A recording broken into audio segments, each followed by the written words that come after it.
Hello and welcome to Classic Motorcycle TV.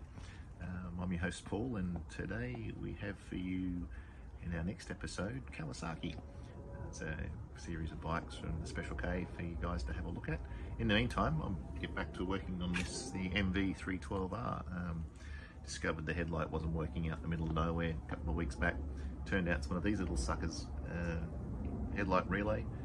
2350 from your local shop. So even though a lot of people bemoan the lack of availability of spares, like any modern sports bike, most of the stuff underneath is off the shelf bits. So yeah, don't be scared, get in there, get under the thing. In the meantime, they put most of the fairing back together again. Like anything modern bike, to get into anything you've got to pull most of it apart, but it's all part of the fun. Enjoy.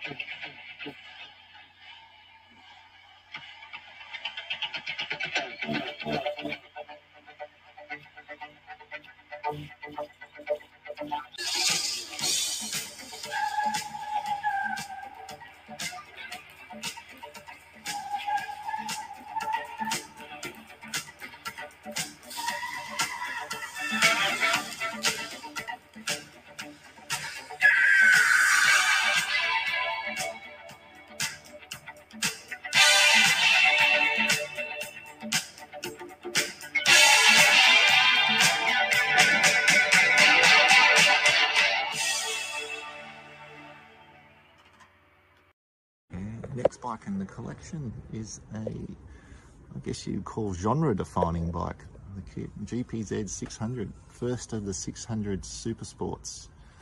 Everyone decided it was a great idea and they copied them. So from about 85, which is an 85 A1, onwards when defining the 600 super sport class. Fantastic bike, little fella. This is a restoration project. We did this in the collection, complete engine rebuild. Came from up north Australia. It was home to almost every species of wasp that you can think of, and then some that probably haven't been discovered. Again, if you get down here and you see the technology, very similar to transfer technology in relation to anti-dive. Again, it's very similar setup to the 900 and the 750, so that hasn't changed. The interesting thing with this bike is it is running a 16-inch front end, and it's a small bike. Although it's big enough, comfy enough to ride, and it's also you start seeing the full fairing. So if you look across to, I'm just trying to think, 85, similar bike. We'll find one. But again, starting to fair in, still can sort of see a bit of an upright riding position. It is clip-ons, but starting to get into that sporty look. Come across this way. Look, it's running its 4×2, so it's actually a 4-cylinder, 600cc. You can see again Kawasaki, typical Kawasaki instrumentation, fuel, temperature gauge, tack, red line 11,000. I'll be honest, I've never taken it that far up, and era defining. Then Honda came along with the CB600 and blew everybody away. So GPz600. Next we have probably a blind alley, some people would say, but it was, in some respects, Kawasaki's first faired superbike. It was supposed to be the replacement for the 900. Of course, this is a GPz1000RX. Was meant to be the fastest, allegedly the fastest production bike when it came out in 87. This is an 87 model, but didn't do too well because of course it lasted, what, 2 years, and then they kept going with the 900 and binned the 1000. It is underneath almost the same bike, so there's not a lot of difference. Everything's just a bit more chunky. You can see, we'll have a look at that exhaust in a minute. So running the original exhaust, but again, 16-inch front end, all that anti-dive crap, all looks the same. Anti-dive. Philistine that I am. And but you've got some interesting design starting to creep in terms of look. So if you notice, the 900 750, 600 with the big fairing sticking out the side, I mean the big indicator sticking out the side of the fairing. Come across to the 1000 and we're starting to get faired in to go fast. You get in behind the bike here, you start to see, again, it runs a hydraulic clutch, hydraulic brake. Instrumentation looks identical to the other bikes. Switch gear looks identical as well, you see that. Bigger tank, you can just see a glimpse of the right hand side carburetor there, but these are those chunky mufflers. Runs a 4-into-2. These, if you're wondering what they are for your tie downs for you when you've got your gear.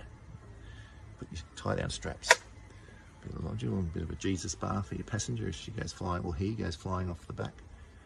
And we'll just try and get around the back here and I can show you what the back looks like. So I started to think about redesign here and what it looks like from the rear. And you see the wonderful faired in tail lights. Sort of carried over into the ZZR, I guess. Similar design, but again, the other annoying thing about this bike, as you see here, there's two big scallops out of the fuel tank. It's because when you turn the bike on to full lock, the handlebars actually come into the tank. And if you've got your finger under there, you'll actually jam your finger between the tank and the handlebar. Somebody forgot about that one. Anyway, so there you go, GPz1000. So proceeding with Kawasaki, the next two bikes in the collection we'll do as a pair because they are similar, but I guess they are different too. They're not separated by much, but we'll start with the black one, which is a GPX750. Again, another project, restoration project of the collection. 750 twin cam. Moved to GPX now, away from GPZ. Kawasaki decided they love the X more than the Z, more mysterious. But what's really interesting on this bike is you'll notice that the anti-dive has gone from being mechanical or hydraulic based over there, as you can see on the 1000, to electronic. So we've gone from AVDS to ESCS. Yes, whatever. Another thing you'll notice, a bit of a change and evolution, is we've gone from single pop calipers to twin pop calipers on each side. One piston being larger than the other. You can see there. Fully faired bike. They race these. Robbie Phillips, of course, being the most famous pilot known for running one of these. Lovely bike. Been completely resprayed. Goes like stink. But, again, very different proposition to the bike next to it, even though they're not separated by a lot. Didn't last very long. GPX750 pretty much got overtaken by the ZX series, which we'll come to in a sec. But, see there, moving across to hydraulic and the clutch, and the switch gear being very similar. The dash is a little different to the GPZ series. Lovely fluoro green, so it stands out in dark. Again, very informative. You've got lots of information, fuel, temperature gauge, red line 11.5. Screamer by the time of 11.5. Other thing they're very considerate in doing is you've got little pockets down here for your sunglasses and your wallet. Although you wouldn't want your Presto to go because you'd watch your wallet bounce away down the motorway riding. One of the challenges of restoring one of these is all little fiddly bits. These little covers for all the screws and stuff, all the cone washers to spread the load on the fairing, which is probably not a bad idea when you think how many problems you have with cracked fairings these days. The other thing I won't show you on this, but it's everyone who has a GPX750 knows, is that the tail lights break in here because these get whacked and it breaks in there. But, this side looks good. I won't show you the other side because we have the same problem. It's running its 4-into-2, so it's got its original exhaust system on it. So it makes it nice and quiet.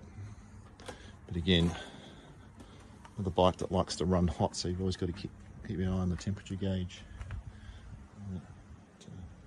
And sitting next to it is, I guess, what we call one of Kawasaki's classics, the ZXR750 H1 89 model, running the Yoshimura exhaust system, but that famous paint scheme of the green, white and blue, and the lime green, that only Kawasaki fans can love.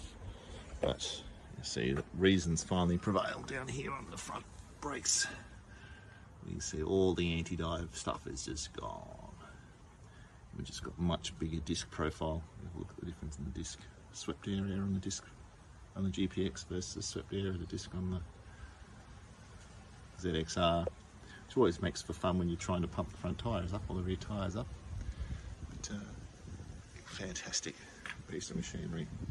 And of course, the famous blow dry pipes, which really don't achieve anything. They just go into a cavity on this model in the fuel tank. It make a great sound from about 80 kilometres. So you always know when you're exceeding the speed limit because it makes this roar. Not that I've expect, officer, that I've exceeded the speed limit on the bike. No, it wasn't me. Coming here, so this bike is actually original, unrestored. You have a look at the instrumentation. So now we're getting to something very similar to what you see on the other bikes. Very classical Kawasaki for the 90s. ZX series runs very similar instrumentation, but again tacho pride of place. Now to set the red lines a little bit higher than on the GPX, we're up to 12,000. All the essential information that you need to exceed the speed limit. But the other thing, if it'll lend to racing, you see the cable clutch now. So a few kilos here, a few kilos there, but anybody who's tried to push one of these around the driveway knows they are bloody heavy. So looks like we saved a couple of grams here and added a few kilos down underneath. Anyway, beautiful bike, beautiful. So now we've got a bit of a gap in time in the Kawasaki series. We don't really have anything from the early 90s in the collection for Kawasaki, which is the era of the ZX7, I guess, and the early ZX9, the A's and the B series. This is a C1 from 98. So Kawasaki did a massive redesign of the bike. So they upped the power and answered the competition. Unfortunately, at the time this came out, it was of course the same time the A1 came out, and really consigned this to the dustbin of history. But if you can find one of those dustbins, grab yourself one, because they are a brilliant bike. They are very utilitarian, go everywhere type machine. Except for the colours. I mean, the green and the purple's not everyone's taste. I actually kind of like the Larry colours from the mid-90s, late 90s, but not to everyone's taste. But very simple graphics, very simple colour scheme. Still running its original exhaust, which makes a nice zingy sound. But one thing you notice on the 9s in particular is the width of the fuel tank is absolutely massive. So no problem wrapping your legs around that one because you've got nowhere else to go. But when you come down and have a look at the dash, you see same sort of similar style. Warning lights off to the right, tack in the middle, bleed off to the left. But now we're getting into digital tamper-proof odometer reading. So it's a bit of a pain because you can't tell how many Ks are on it when you come up and have a look at it. But you have to turn the ignition on. And you see there, cable clutch. This bike came to us being in a front end knock. All the headlight and everything was broken. It's basically had the whole front end redone, fork straightened. Spinning at the front end, you'll see here another technological dead end. Well, we've got all the rebound and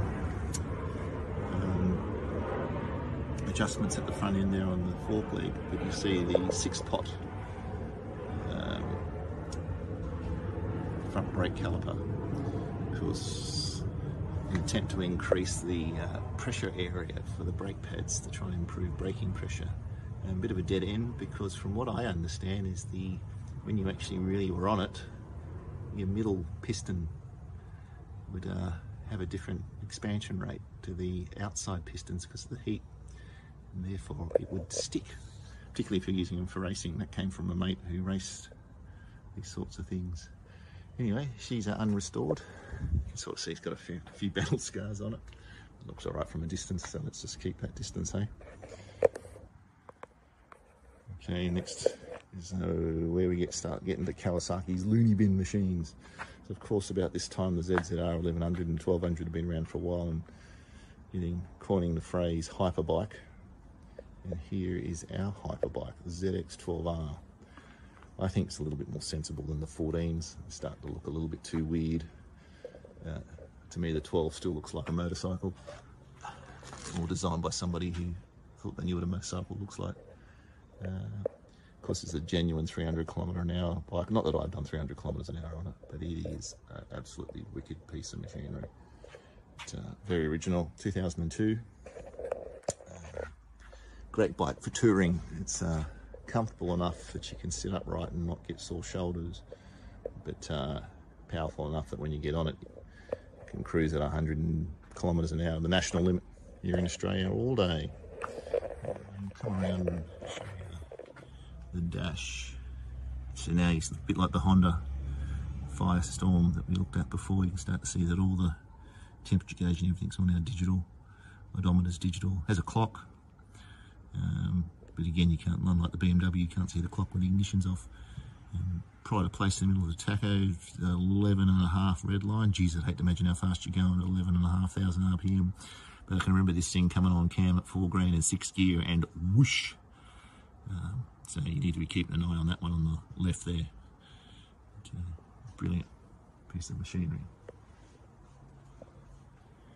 ZX12R. Just one thing that's interesting, the transition from the 9R to the 12Rs, we are now gone from carbureted bikes to fuel injected, for all that's worth, which brings us to another Kawasaki loony bike. Here is a 2004 ZX10R. I would argue this is really the start of the 10R series, not the ones that came before it, that look more like a GPX750 on steroids. This is the 04. Now, there's not many of these around anymore. A lot of these got chucked into the bushes because despite 175 horsepower, they don't really steer as well as they should. So, but it's a wild ride, this thing. Still running not running an original body kit. I suspect it's had a bit of fun itself, but it's still got the original can down there on the back, and it goes well, let's just say. And you'll see here that the classic ZX10, these ZX10 indicators nestled away in there. And the other thing you'll see here too is that we've gone to radial calipers, so you can see that the change in technology there on the front brakes again from the calipers over there on the ZX7R. So that's 2 years. This is an 04. We're now into the very similar brake setup that you'll see now for most bikes. It's running wave discs, so they're not original. But the other thing you'll see, I guess the transition from the 9R, so that's 98, 2002, you got upside down forks. So we're into upside down fork territory now. 4-cylinder fuel injected, lime green. We love our lime green. And very compact design, speedo, all the information, all digital. It lights up when we do our portfolio, and this one will show you what it looks like. It looks great.